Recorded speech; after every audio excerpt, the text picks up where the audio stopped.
This is the plaintiff, Alfred Hodeling. He says he gave the defendant a partial payment for a Bobcat construction vehicle he was selling. But when he went to pick it up, the guy refused to accept the final payment. Now won't return his money. He doesn't know who this man thinks he is, but he's suing for his $1,500 back and expects the judge to see things his way.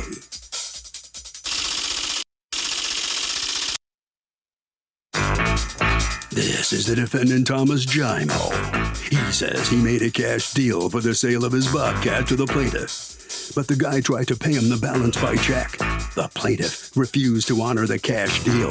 He canceled the contract, and he owes him nothing. He's accused of being a double-crosser.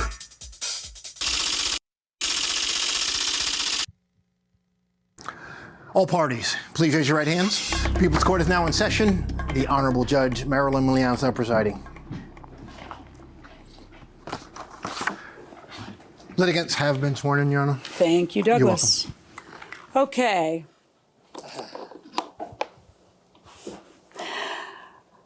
Mr. Hotling, you saw an ad that Mr. Jimo had on Facebook Marketplace. And what was it for? It was for a Bobcat skid, sir. And who were you buying it for? My stepson. Who wanted to do what? He opened up a landscaping company. Okay. So it's a little machine that has a bucket on the front that can load things up into a dump truck and everything. Okay. And when you say little machine, you drive it, right? Yes. Yeah, it's not that little. All right. So I know what a Bobcat is, but what I wanted to ask you is, what price did you agree with him upon? He was asking $8,900. How much did you guys settle on? I believe $8,400. Okay. And then what happens? I came back to my business is in New York, so I came back to New York from Connecticut, and we texted about it or Facebooked about it, and he wanted a deposit down. So I said, okay. So I did a bank transfer for the amount, which I supplied you with. Right. You did a bank transfer or a cash app? It goes through my bank. I did through my bank, which is a copy of my. Just tell me how did he pay you? Through what mechanism did he pay you, Mr. Jimo? Cash app. Cash app. So it goes through your bank. It's linked to your bank, and then you sent $1,500. We have no dispute that there's a $1,500 deposit, right? Everybody agrees on that. Oh, okay. Okay. No dispute. Okay, so then what happens? You're supposed to come up with the rest of the money, and in your complaint you had said $8,600. Is that correct, Mr. Jimo? The selling price was $8,400 minus a $1,500. Yeah, $8,400 minus a $1,500 deposit that he cash app me, and the balance was due in cash at $6,900 on the day of pickup. Okay. And did you tell him that he would need to bring cash? Or did you assume he would know to bring cash? No, absolutely not. We in the correspondence via Facebook Marketplace Messenger, I clearly stated on the second to last page of the evidence that I produced to you, it states that the balance was due of $6,900 in cash. Okay, so talk to me, Mr. Hodeling. What do you do on the day that you're supposed to pick up the Bobcat? Well, I didn't see the thing is I didn't see this, nor did I agree to cash for the rest. So what I did is I went to my bank and I got a bank check for the remaining balance, because I didn't want to use my personal checks, because I figured, I'm not. When you say a bank check, what is it you mean? A certified bank check. I went to the bank and I got a certified bank check from the bank for the balance. Okay. And because I didn't want to give him a personal or a business check, so I went and gave him a bank check. So you came with an envelope and a certified bank check, and Mr. Jimo, why wasn't that good enough? Because our agreement was in cash, and I would never take any type of check based on the ability to be fraudulent or forge a check. It used to be that getting a certified check was good enough, and then fraud has gotten so bad that people don't accept that anymore. These certified checks are, they're fraudulently made all the time, and the bank says that's not our check. So tell me how it goes down between the two of you. You're there, you have the certified check. Did you ever tell him, hey, I'm going to bring a certified check? No. Okay. No, I didn't. I didn't talk to him at all. I didn't talk to him since I corresponded with the deposit, other than getting his address to pick it up. Okay. On the 17th at 5:09, you send him a text saying, balance 6,900, and he says, yes, I got it. I guess you showed him pictures of the deposit. I got it. Yes, the balance is 6,900 cash when you come to pick it up. Call or text before you come. Make sure I'm around. Thanks.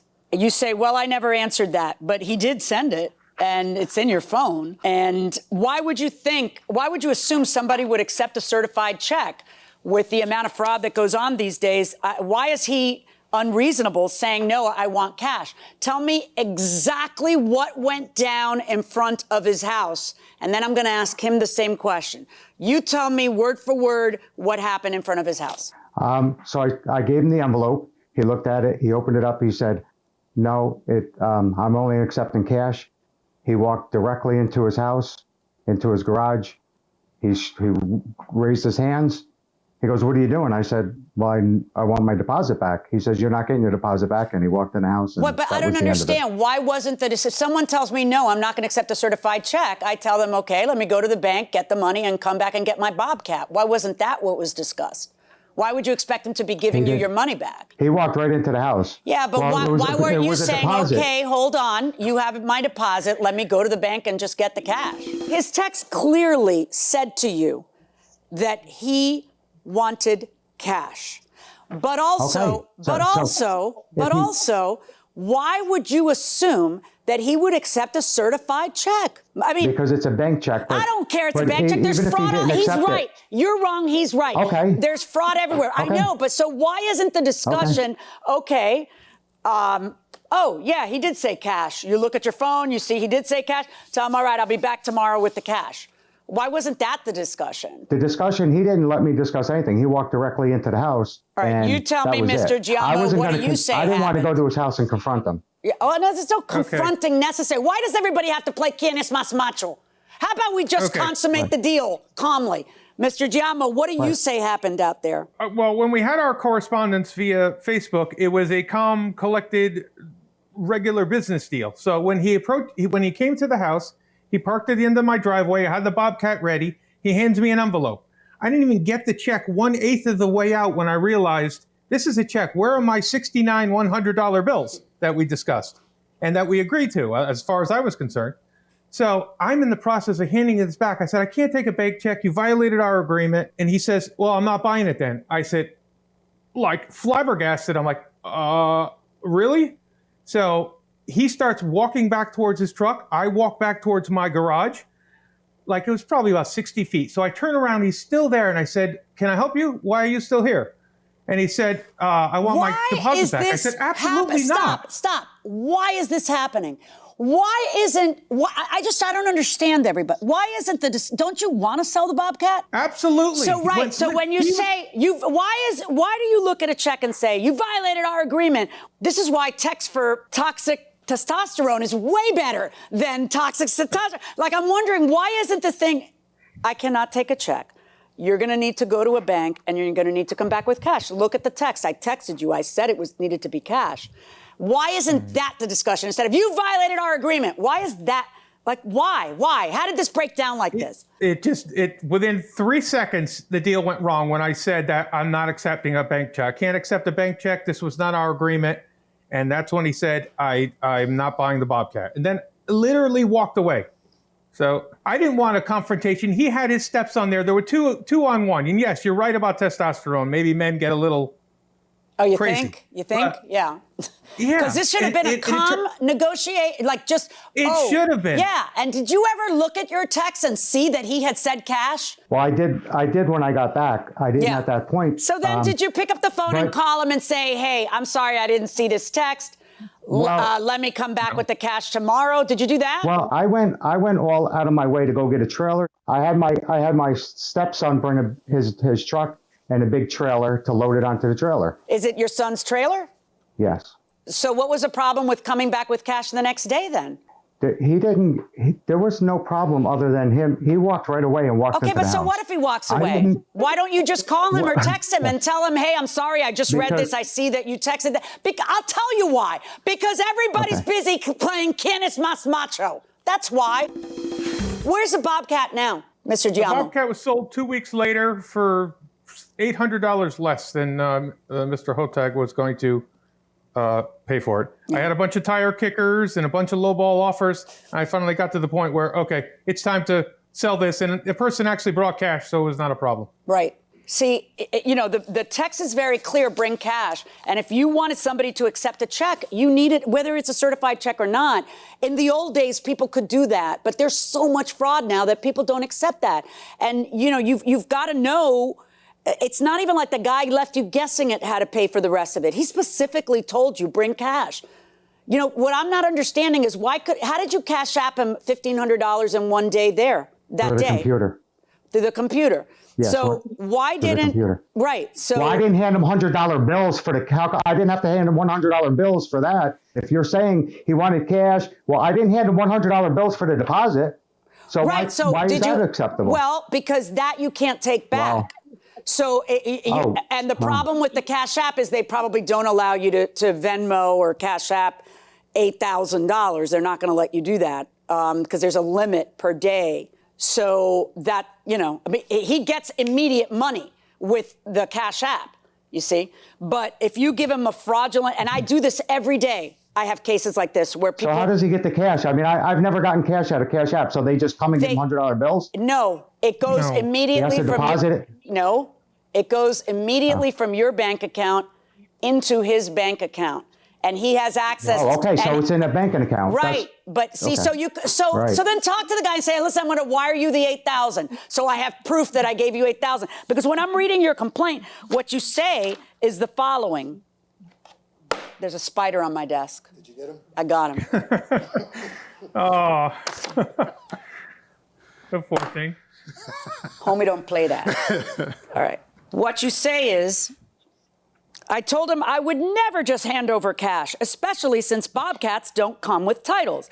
I told him I wanted proof that I paid him the money, and he then walked into the house. You're 100% correct. You don't ever want to hand somebody cash without proof that you paid him the cash. So what you do is you video the transaction.